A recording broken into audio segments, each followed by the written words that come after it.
À Alger, Le Drian n'a pas pu convaincre l'État algérien de cesser de soutenir le Mali. Le ministre français des Affaires étrangères, Jean-Yves Le Drian, est reparti d'Alger le mercredi 8 décembre dernier sans convaincre ses interlocuteurs algériens de cesser de soutenir le Mali.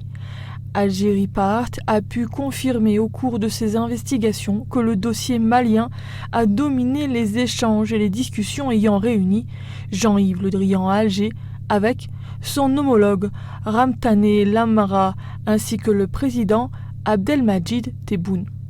Dans ce cadre, les officiels algériens ont expliqué au chef de la diplomatie française que la présence militaire des armées françaises excite encore davantage les groupes terroristes et légitime leur combat aux yeux d'une partie de la population du Sahel, aggravant ainsi l'insécurité et l'instabilité dans cette région sensible et complexe.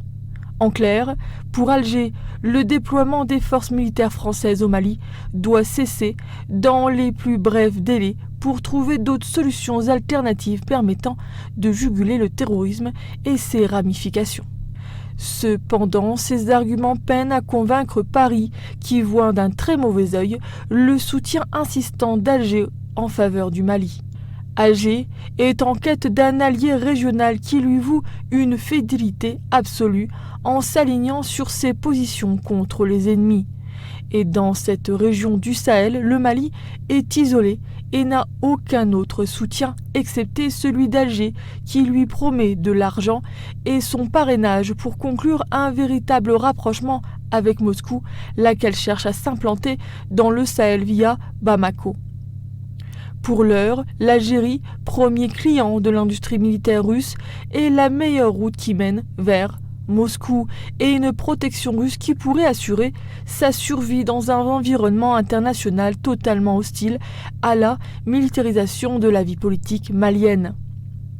Cette divergence des vues sur le conflit malien suscite régulièrement des tensions entre Alger et Paris et perturbe fortement la coopération bilatérale entre les deux pays.